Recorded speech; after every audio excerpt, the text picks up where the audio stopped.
Hello，大家好，歡迎翻嚟《風望中史》嘅 YouTube channel，我係中史導師 TK Lee。今日想同大家講講北宋中央集權呢個課題，同大家咧極速備戰大考。首先咧先講啦，就係有好多同學咧會覺得，喂，宋元明清好難背喎，係咪？好複雜喎。但其實只要你理解當中嘅概念同脈絡嘅話咧，其實呢個課題咧，因為佢出頭好僵化，好少人揀嘅關係咧，其實係好容易咧攞到高分㗎。OK，咁所以咧唔好話我唔提你啦，就係如果你係真係你理解咗之後，你記到啲內容嘅話咧，真係值得咧之後放多啲時間去投資呢一個咧中央集權、君主集權嘅部分㗎。好，首先咧先講北宋嘅部分。我啱啱話佢出頭僵化啦，你見到咧其實咧以往咧通常咧都係出呢一個削弱相權同埋削弱地方，基本上咧題目咧係一模一樣照出嘅啫，即係尤其是係削弱地方嘅 part。咁啊問嚟問去咧都係政治嘅稍奪其權啊、財政嘅制其前局啊，同埋呢個軍事上嘅收其徵兵。當然啦，都可以有少少變化嘅。2026年咧，就變咗啦。佢就話啦，究竟唐末咧係點樣去解決呢一個咧冇人跋扈嘅問題咧 ？OK， 咁呢 part 咧就 cover 到第3個重點，就係咧重文輕武嗰 part 啦。OK， 好啦，咁另外2023年咧都問過幾分咧，就官職差遣。不過官職差遣咧就出唔到好多嘢嘅啫，因為佢都係一段仔喺本書入面。OK， 咁所以咧，所謂4個重點咧，其實唔係真係好多內容嘅啫。OK， 好啦，咁我哋咧先嚟同你搞掂第一個 point 先，就係削弱相權。我哋話啦，點解要削弱相權？源自咧就係君弱臣強。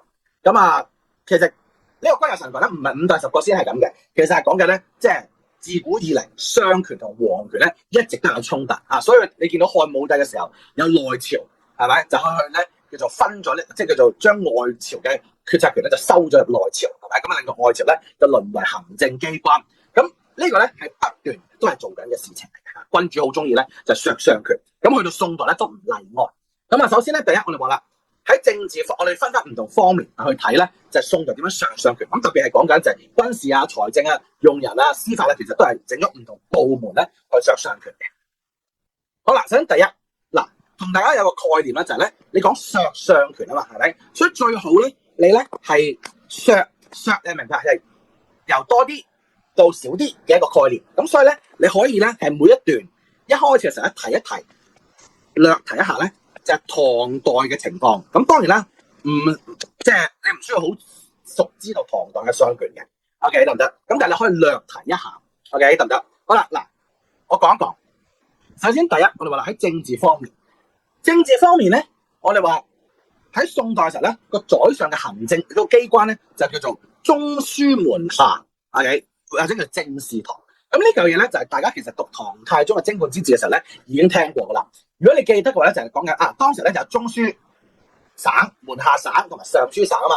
咁然後咧門下省咧就係因為佢成日風駁嗰啲詔令搞到咧即係行政效率拖低咗嘅情況咧，於是乎唐太宗咧就下令咧就整個政事堂就俾3省長官咧集思廣益，係咪？咁然後咧入得去政事堂嘅咧就叫做同中書門下平章事。OK， 好啦，咁而家我哋話啦，宋代嘅宰相機關咧就係呢一嚿政事堂。OK， 個宰相咧就係叫做同中書門下平章事，簡稱同平章事。咁由此咧，其實佢係架空咗原本嘅3省嘅，架空咗呢個中書省、門下省、尚書省。喺宋代嘅時候咧，3省都仲有嘅，但係名存實亡。當時佢哋各自都係佢嘅長官嘅，咁但係咧基本上冇乜用噶啦。OK， 咁宰相機關咧就叫中書門下，宰相咧就係同平章事。然後咧有一個副相叫做參知政事咧，係去制衡佢嘅。咁所以我哋呢個咧叫做分割相權，得唔得？嗱，第二啦，講翻啲唐代啊。咁咧喺宋代宋代嘅時候咧，宰相咧就係所謂面取進旨，即係咁嚟講咧就係咧佢其實咧有咩意見佢寫低，然後咧俾皇帝。OK， 咁然後皇帝咧係聖裁。咁但係咧喺唐代嘅時候咧就宰相其實係有比較大嘅權力，可以定旨出名，可以做一啲決策嘅功夫㗎。咁但係到宋代咧冇咗啦。咁然後第二樣嘢啦就係咧，宋代嘅時候咧，佢哋要企喺度，但係其實唐朝嘅時候咧，佢哋係坐而論道。雖然皇帝張輪椅咧一定係高高在上嘅，係咪？咁但係咧唐代嘅時候咧，至少宰相咧喺台階下面咧都可以坐低，即係表示咗咧就皇帝對於宰相嚟講咧係好尊重。咁但係去到宋代咧又企起身。去明代更加要跪喺度，咁就代表咧宰相嘅地位咧嘅日益下降。OK， 好啦，咁然後咧我哋講其他方面嘅時候咧，就必須要理解到咧，就係有唔同嘅機構咧去分削宰相嘅權力。而家換言之咧，就係講緊喺唐代嘅時候咧，冇呢啲機構嘅存在嘅時候咧，宰相咧其實係擁有呢一啲嘅權力嘅。譬如我哋話喺軍事方面，唐代嘅宰相咧，佢哋因為係通過掌握呢個咧係兵部，因為大家知道三省六部嘛，即係宰相下面咧有吏部、禮部、戶部、吏部、刑部、工部。咁宰相下面呢個兵部咧就掌握軍權啦，對唔對 ？OK， 好啦，咁我哋話去到呢一個咧宋代嘅時候咧，樞密院咧係分咗宰相同埋兵部嘅軍權，咁佢哋同呢個中書門下咧係並稱為咧係二府，咁就由此咧係令到宰相咧係難以過問軍事。譬如咧北伐嘅時候咧，宋太宗咧一日咧 call 咗6次呢一個咧樞密使，但係咧中書門下嗰邊咧係完全不知。OK， 中書門下特別要提埋大家就係咧因為我哋話中書門下同中書省門下省咧係兩個概念嚟嘅，所以你寫嘅時候咧一定係寫中書門下，得唔得 ？OK， 唔好寫錯中書省，唔好寫門下省。OK， 好啦，得唔得？好啦，咁亦都由此咧見到咧，其實咧就係當時呢個樞密院咧係直接向君主負責。OK， 直接向君主負責嘅。OK， 咁所以咧係削弱相權之餘咧係提高咗個軍權。OK， 削弱相權之餘咧提高咗軍權。好啦，此外我話財政方面，咁咧就有唐代嘅時候咧，宰相咧就通過咧係呢一個戶部咧就有財權。咁然後我哋話啦，去到宋代嘅時候咧，就係由三司去分咗呢個財權，就包括鹽鐵司。鹽鐵咁你就知道咧，係同山澤資源有關啦，道支糧讀嗰啲開支，咁就財政開支啦。戶部司點解要管戶口啊？因為管戶口咧就係方便收稅啊嘛，係咪？咁管理稅收。咁我哋話啦，就係三司。咁而咧三司使咧就叫做計相。OK， 咁說明咗咧就係喺財權方面咧，三司係分咗宰相權力。OK， 咁我哋話有二府三司啦。OK， 二府三司。咁而三司使咧亦都係向君主負責嘅。咁所以咧係能夠加強咗咧係君主嘅權力。好，再講就係用人方面咯。審官我哋先講咧就係唐代嘅時候咧，宰相咧通過掌握呢個吏部。OK， 咁就有用人權啦，係咪？好啦，咁而去到宋代嘅時候咧，審官院分咗宰相同吏部嘅權力，去負責咧京官嘅考核。咁然後三班院咧係負責呢個低級嘅武職。咁有啲書咧會寫埋就考貨院。OK， 得唔得？咁你可以寫埋嘅。OK， 咁但考評 marking 咧最緊要就寫審官院同三班院。呢嚿嘢咧有少少複雜，因為涉及少少演變嘅情況。咁所以咧係有少少唔同嘅說法嘅，我唔講咁複雜。OK， 得唔得？咁總之個 marking 係咁嘅要求就得啦。好啦，咁所以咧我哋話而咧呢個審官院咧又係直接向皇帝負責啦。咁所以咧其實就係削弱咗宰相嘅用人權。好啦，再講嘅時候咧就講司法。司法方面咧我哋話審刑院咧就係分呢個咧宰相嘅司法權。原本咧宰相下面咧就係刑部嘛，係咪？刑部。好啦，咁咧而家咧就變咗啦，係審刑院係最高嘅機關，即係司法機關。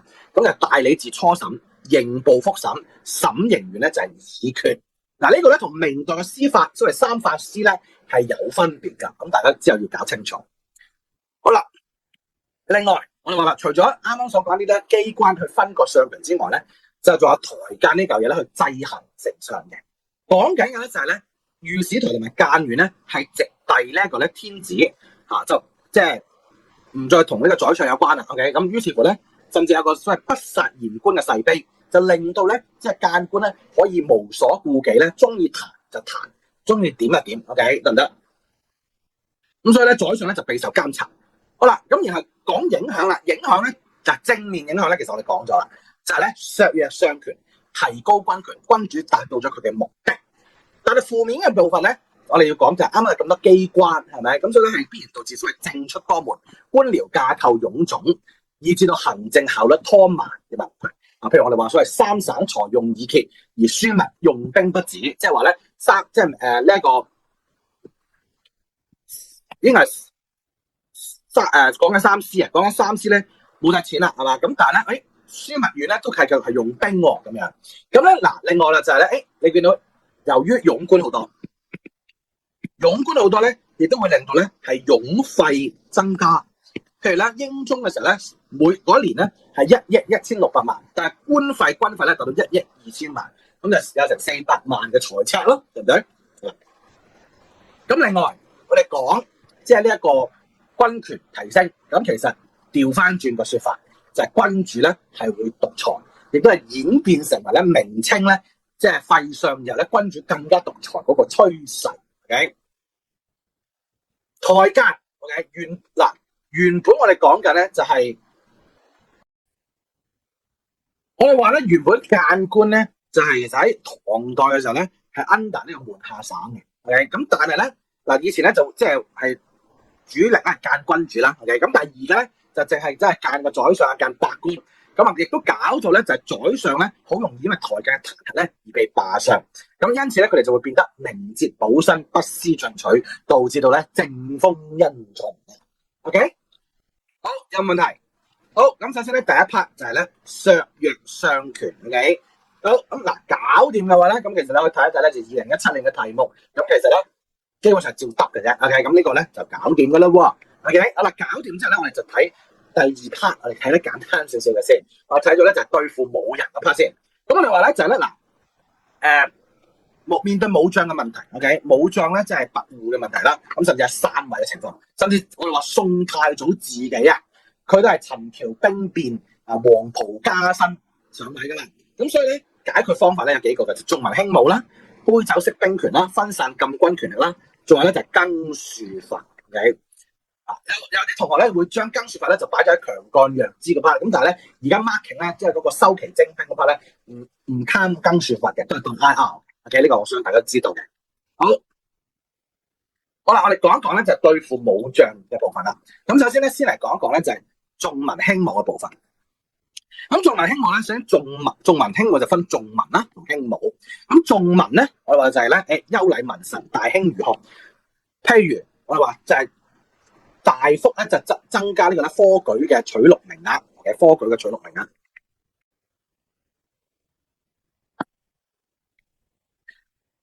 而呢個咧係明經科為例啊，你知道咧，首先科舉好多科嘅，好多科嘅。咁啊，每個人咧讀即係都係收一科嘅啫。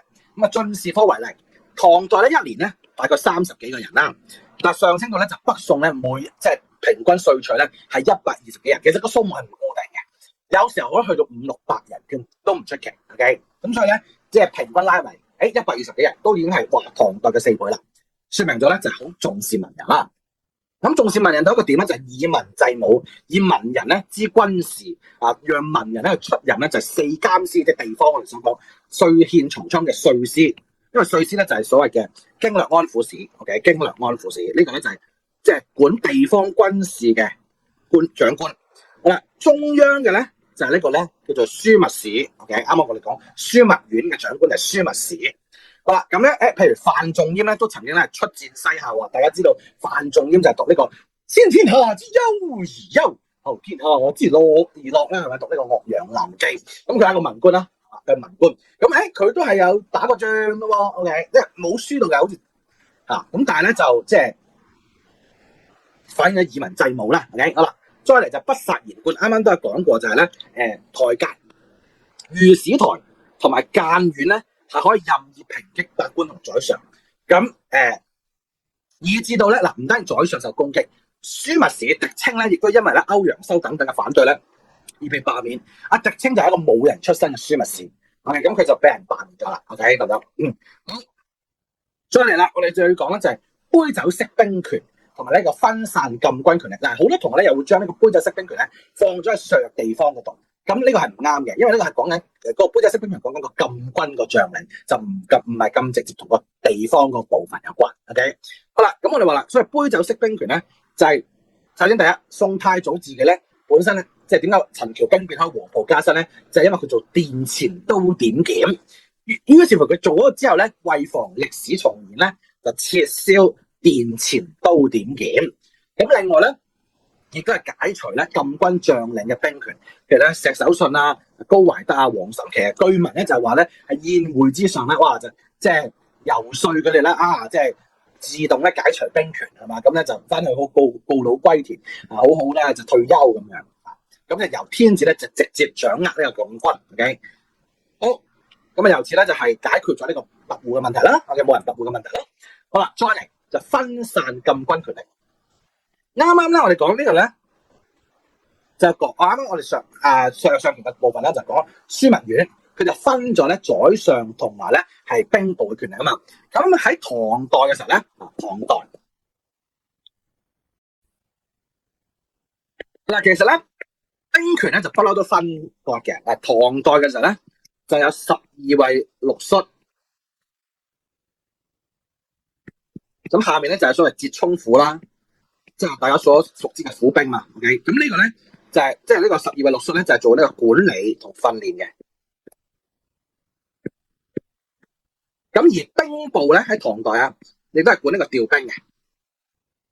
好啦，咁而家去到宋代嘅時候咧，咁咧就兵部冇權啊嘛，係嘛？咁所以咧就變咗樞密院，樞密院就係掌呢個咧禁軍嘅調動征發，而呢個三衙咧就係管理同訓練。OK， 得唔得？好啦，有問題。好啦，咁另外都提埋咧就更戍法。OK， 更戍法。OK， 更戍法咧點樣可以咧就削弱呢個武人啊？因為我哋話咧，更戍法咧就係3年一調嘛。咁但係佢3年一調係調咩啊？唔調將領，淨係調士兵啊！士兵3年一調，不調將領。於是乎咧，係導致到所謂兵不知將，將就不知兵。咁由此咧就無法咧，即係將領咧就無法咧係擁兵自善啦。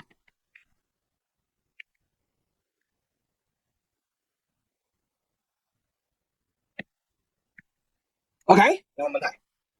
好，冇問題。落去下一 part， 強幹弱枝。OK， 唔識你就弱智添嘛。因為好簡單啫，讀多幾次一定識噶啦。第一 part 政治稍奪其權，咁咧就係講先要講翻就係咧，因為唐末以嚟咧嗰啲地方官員咧係盤踞勢力，有甚至我哋話藩鎮係留後嘅情況，藩鎮留後。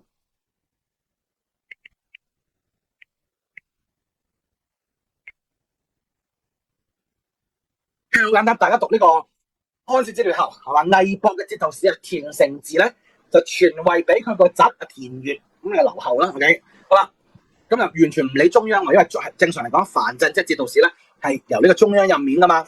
咁而家就稍奪其權，就係咩咧？就係削弱藩鎮，令到藩鎮咧遙領本職。簡單講就係 call 佢去中央就做任務。OK， 召到中央或者派佢去其他地方做任務。咁就等佢咧就冇辦法，即係冇辦法管到自己嘅地方啦。然後咧就再派咧係呢個知州去掌管地方。特別我哋強調係用呢個字啊，唔好派，係用差遣。咩叫差遣啊？唔係老點咁簡單。差遣咧係即係我哋宋代嗰個嘅官僚系統叫官職差遣。官職差遣入面咧，差遣咧就係一個臨時性質嘅調派。OK， 臨時性質嘅調派，咁就係3年一調。咁所以咧，即係知州咧係做唔長嘅，唔可以久任嘅。好啦，再嚟就係咧嗱，地方長官就知州啦，係咪？咁然後咧佢就揾個京官咧做通判，就係咧係皇帝委任，代表中央咧直接監督地方，去即係凡係知州嘅命令咧，係需要通判咧嘅副署。簡單嚟講咧就係咧，通判咧就係隔籬膊，即係制衡住知州。OK， 好啦，最後嗱1、2、3、4，第4咧就係喺宋代咧係州縣2級制嘅。所以我哋啱啱講咧就係掌管咧知州知縣啦，係咪？好啦，知州知縣咧係權之某州事，權之某縣事。咁喺州縣上面咧就再加多個路啊。呢件事咧都幾唔係路嘅，點解咧？喂，明明個州縣2級制，但係佢夾硬咧加多個路喺上面，咁其實咧就係路州縣嘅3級制嚟嘅。OK， 表面係州縣2級制，但實質上路州縣3級制。好啦，咁路咧就監察呢個州，就係4監司稅憲曹倉。咁稅憲曹倉咧，老實講，你唔記得個名係唔緊要嘅，即係你即係唔記得佢哋全嗰個長官嘅全名唔緊要嘅。係啦，咁總之你記得稅憲曹倉先啦，最起碼。咁佢哋係監察知州，而且咧互不統屬，咁就令到咧權即係呢個軍事啦，稅就係管軍事啦，憲就憲法啦，漕就漕運啦，係嘛？咁倉就倉庫啦，即係財政啦。咁令到咧政治啊、軍事啊、法律啊、財政嘅權力咧都收歸中央。好啦，咁你溫嘅時候咧，嗱就用呢個表啦，就總之默即係默翻呢四嚿嘢出嚟。記住啊，稍奪其權就係削弱藩鎮、察言節奏、通盤同埋四監司，然後再加翻少少 details。OK， 咁永遠咁樣記咧，你呢 part 咧就攞足翻㗎啦。OK， 得唔得？好，咁然後咧我哋話啦，係有問題嘅，咁我哋等一陣再講。OK， 好啦，第二就財政方面，制期前谷。咁呢 part 咧其實最主要咧就記得賦稅上繳，地方咧淨係留必要開支。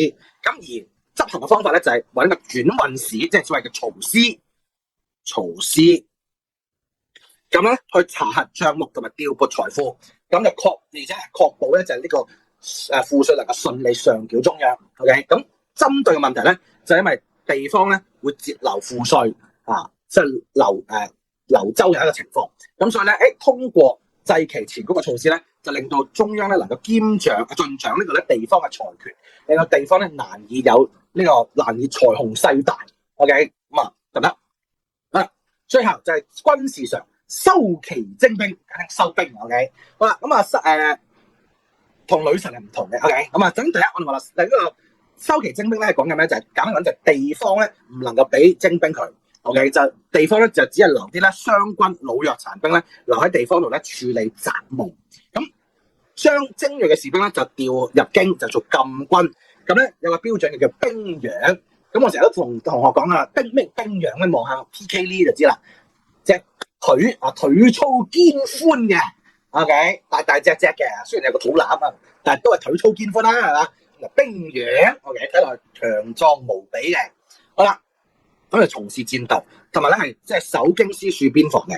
咁當然啦，即係其實佢哋都會俾人派去地方度咧，係去即係處理一啲防務嘅。OK， 得唔得啊？但係咧就係完全係受呢個中央指揮，就唔係受呢個地方官府指揮。OK， 咁所以就做到個收期徵兵，避免咧就係地方坐大武裝割據嘅情況。咁就係解決緊咧唐末藩鎮割據嘅問題。OK， 好啦，咁而我哋話啦。強幹弱枝削弱地方咧，其實係有一啲流弊嘅。